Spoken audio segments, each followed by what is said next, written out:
Assalamualaikum warahmatullahi wabarakatuh. Perkenalkan nama saya Raisa Mamukayar dengan NIM 2311545 dari kelas 23F01. Di video kali ini saya akan mempresentasikan organisasi arsitektur komputer tugas keempat. Langsung saja kita masuk ke dalam presentasinya. Yang pertama, apa yang dimaksud dengan memori internal dalam konteks sistem komputer? Jelaskan peran dan fungsinya dalam operasi komputer. Memori internal dalam konteks sistem komputer merujuk pada komponen penyimpanan yang digunakan oleh sistem untuk menyimpan data dan instruksi yang sedang diproses atau akan segera digunakan. Memori ini bersifat volatile, artinya data yang tersimpan di dalamnya akan hilang ketika daya komputer dimatikan. Jenis utama memori internal adalah RAM atau Random Access Memory, tetapi ada juga cache dan register yang termasuk dalam memori internal. Peran dan fungsinya yaitu penyimpanan sementara data dan instruksi, menjembatani kecepatan antara CPU dan penyimpanan permanen, mendukung multitasking, cache dan register sebagai penguat efisiensi. Kemudian sebutkan dan jelaskan dua jenis memori internal yang umum digunakan dalam komputer. Yang pertama ada RAM atau Random Access Memory, jenis penyimpanan komputer yang isinya dapat diakses dalam waktu tetap, tidak memperdulikan letak datanya dalam memori. Di mana RAM ini ada di RAM atau Dynamic RAM, umum digunakan sebagai memori utama komputer, membutuhkan refresh berkala agar tetap tersimpan. Kemudian ada SRAM atau Static RAM, digunakan pada cache CPU karena lebih cepat dan tidak memerlukan refresh seperti DRAM, tapi lebih mahal dan memiliki kapasitas yang lebih kecil.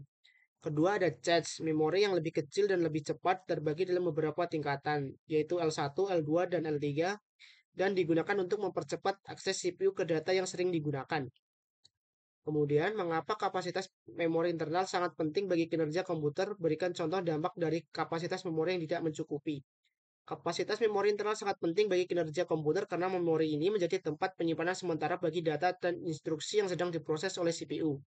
Semakin besar kapasitas memori internal, terutama RAM, semakin banyak data yang dapat disimpan dan diakses dengan cepat oleh CPU tanpa harus bergantung pada penyimpanan yang lebih lambat seperti hard disk atau SSD.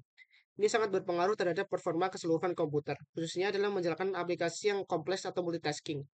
Contoh dampaknya adalah aplikasi yang lambat atau tidak merespon, booting dan startup yang lebih lambat, penurunan kinerja saat multitasking, dan penggunaan disk yang tinggi. Kemudian jelaskan bagaimana proses penyimpanan data terjadi di dalam memori internal saat sebuah program dijalankan. Pertama, memuat program ke memori ketika pengguna membuka sebuah program sistem operasi atau OS, mengambil file eksekusi dari penyimpanan permanen, misalnya hard disk atau SSD, dan memuatnya ke RAM. Kemudian, pembagian memori untuk berbagai komponen program. Program dijalankan terdiri dari beberapa komponen dan setiap komponen ini membutuhkan area memori khusus.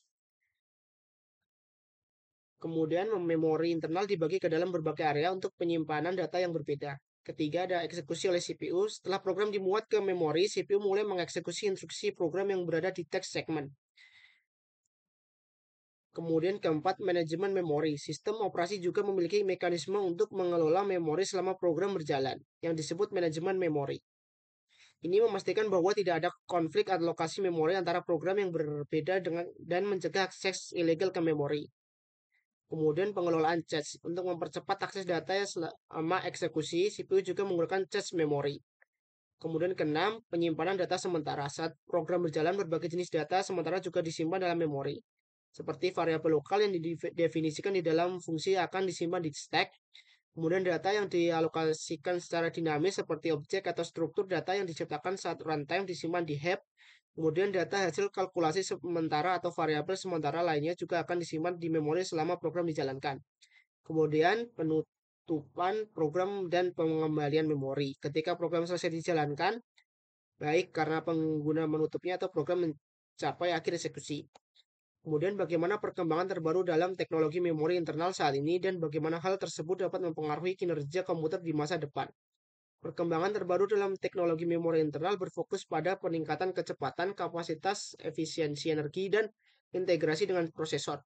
Inovasi-inovasi ini dirancang untuk mengatasi tantangan dalam komputasi modern seperti kebutuhan untuk menangani data yang semakin besar, proses komputasi yang lebih kompleks, dan meningkatnya permintaan akan efisiensi daya pada perangkat komputasi. Berikut adalah beberapa perkembangan terbaru dalam teknologi memori internal dan dampaknya terhadap kinerja komputer di masa depan. Di mana ada pertama memori DDR5. DDR5 atau Double Data Rate 5 adalah evolusi terbaru dari jenis memori DRAM yang digunakan di komputer. dibandingkan dengan DDR4 dan DDR5 menawarkan beberapa peningkatan signifikan. Dampaknya, komputer yang dilengkapi dengan DDR5 akan memiliki kinerja lebih cepat dalam multitasking, pemrosesan data, dan menjalankan ke aplikasi berat, serta lebih hemat energi terutama dalam penggunaan server dan pusat data yang membutuhkan konsumsi daya yang efisien. Kemudian kedua ada memori 3D X-Point. 3D X-Point adalah teknologi memori yang dikembangkan bersama oleh Intel dan Micron. Memori ini menjabatani kesenjangan antara DRAM yang cepat dan SSD yang non-volatil. Kecepatan 3D X-Point hampir menyamai DRAM, tetapi dapat menyimpan data secara permanen seperti SSD. Memiliki latensi yang jauh lebih rendah daripada NAND, teknologi penyimpanan yang digunakan pada SSD, sehingga dapat diakses lebih cepat. Dampaknya, teknologi ini akan memungkinkan peningkatan signifikan dalam kinerja sistem, terutama untuk aplikasi yang membutuhkan akses data yang cepat dan terus-menerus, seperti analisis big data, machine learning, dan aplikasi real-time lainnya. Baik, terima kasih. Jika di dalam video tadi saya kurang jelas dalam menjelaskan, saya mohon maaf, dan semoga video ini dapat membantu. Terima kasih. Wassalamualaikum warahmatullahi wabarakatuh.